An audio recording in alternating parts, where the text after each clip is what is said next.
Qarang. Bu aytganlik dilbayori, dasbakor bo'lsin. Men ishxonaga kelib turib, o'zi bu qonunchilik oldindan bor edi, sal bu indamayotgandik biz. Xuddi ekan ko'chada remen taqib yursangiz, gayda xarid to'xtatmaydi-ku, to'g'rimi? Lekin taqmasangiz javobgarlik tortib ketasiz. Xuddi shunga o'xshab turib, aslida O'zbekiston Respublikasi hududida diniy materiallarni tarqatishingiz uchun din ishlari bo'yicha qo'mitaning xulosasini olishingiz kerak. Lekin biz indamayapmiz. Instagramingizga, Telegramingizga yoki qanday o'sha gruppasiga turli xil domlalarning mavzusini tashlayapsiz, Shayx Hazratning mavzusini tashlaysiz, Rahmatilla Termizni ham tashlaysiz. Aslida diniy qo'mitaning ijobiy xulosasini olmasdan turib tashlashga hech kim haqqi yo'q.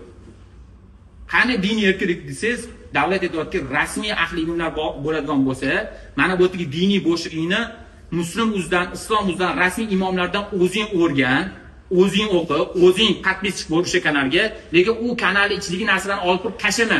O'zingni vijdon erkinligini, mana bu yerdagi bo'shlikni to'ldirishingga men sharoitlar beraman, lekin tashlama birovga deyapti davlat. Tushunarli? Rasmiy mavzularni ham tashlamaydi. Instagramga, Telegramga qo'ymang, u tarqatishga tushadi. Tushunarli? Agar uni orasida diniy ta'qidlangan aqidaparast ekstremistik yoki norasmiylari, nurchilarniki, akvomiylarniki chiqib qoladigan bo'lsa, muammo bo'ladi boshingizga. Juma tabriklari ham xuddi mana shunaqa. Juma tabrik umuman tashlamang. Iltimos, juma tabrik tashlamaydi, o'sha bizni charchadik.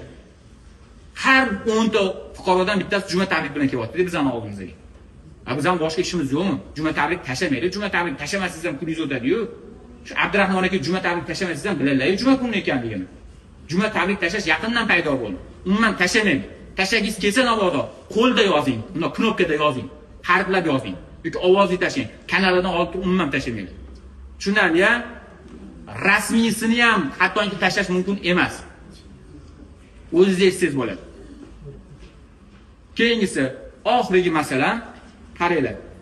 Endi akalarimizga ham farqli bir masalani yetib ketmoqchiman. Bu yerda erkaklarimiz ham bor, ayollarimiz ham bor. Bizda juma masalasi.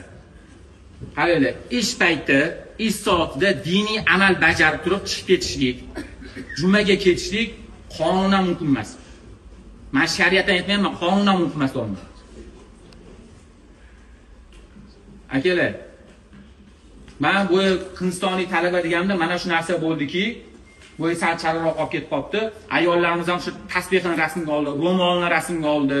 Ish soatimda qildi, o'sha xonaga bordimda eshik ochyapti-da videosida. Yopiq, juma kuni soat mana ish payti ish joyida yo'q, diniy amal bajarish ketgan degandagi kompromant deydi-ku, narsani yig'gan. Masala nima bo'ldiki, davay menga ham ruxsat bersa, men ham ibodatim qilishim uchun mana bu narsani qo'yishim kerak. 3 mingta bizni talabalar shu o'qiyaptimi? 3 mingta Krishna degan xudoim qo'yadi bizga degan masala ko'taradi. Men oddiy gapni gapirmayman, tushuninglar akalar. Agarda har bitta odam diniy amalni bajarish uchun chiqib ketadigan bo'lsa, nima bo'ladi? Muammo bo'ladi bizda. Biz jumaga qarshi emasmiz akajonlar. Iltimos qilamiz. Ish payti, ish soat joyizda bo'ling. Hattoki Ka'bani atrofida turgan harbiylarga ham butun ulamolar kengashi, Islom fiqh ulamolar kengashi fatvo berganki, ular namozni inkor qilsan demayapti. Bir bet hajga ham borasizlar-ku sizlar, to'g'rimi?